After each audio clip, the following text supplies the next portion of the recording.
Hello guys, good morning. So papunta pala ako sa gym. So naglalakad lang ako. So punta ako kasi may nag-order ng hoodie na muscle slim.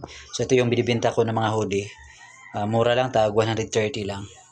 So dumating na pala ako sa gym tapos wala pang tao. Yung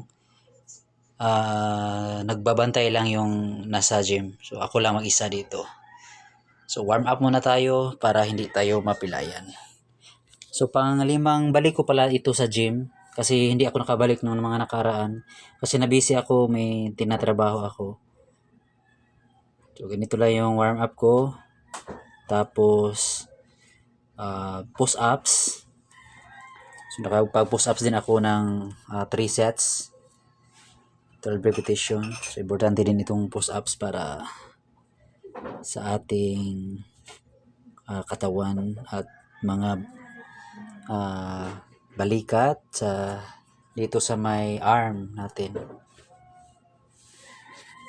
Yung workout ko pala ngayon ay back workout. Kasi ito yung pinupokus ko sa gym. Pag pupunta ako, back at chest workout. So inuna ko itong lat pull down. So nakadalawang lat pull down ako nung nakaraan. So medyo lumapad ng konti yung ano ko, yung dito sa may back. Kasi sa bahay, dito sa bahay, ano lang, dumbbell row lang at saka yung barbell row na DIY. So wala siyang pang lat pull down. Tapos sinunod ko itong seated row. So, sinubukan ko yung medyo mabigat na talaga. So nag-umpisa pala ako sa 180 pounds. Tapos 220 yung pinaka last na ginawa ko. So dami palang program ng ginawa ko ngayon. Nag legs workout pa ako tapos nag calves. So sinunod ko itong dumbbell row para rin sa ating back workout.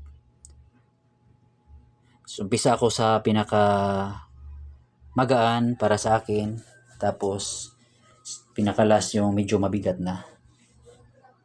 Kahit nakakuha lang ako ng ilang reps, basta medyo mabigat.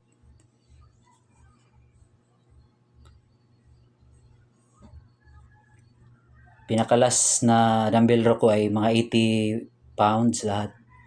80 pounds lang.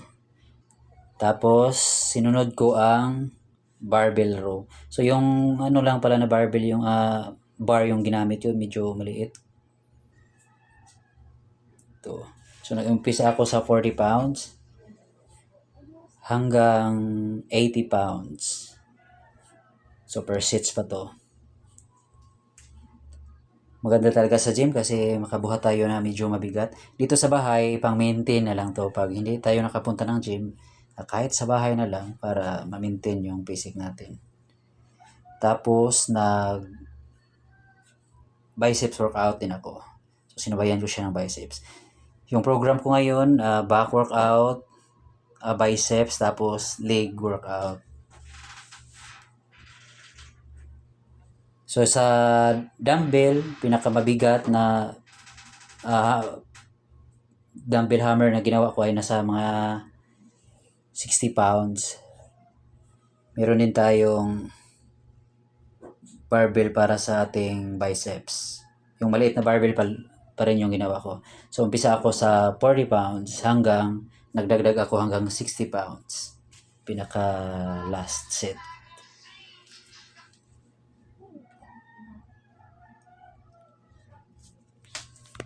Chicken set, hindi ko na tinapos yung 12 reps. Nasa ano lang, sa 8 reps, tapos 7 reps, pinaka last set.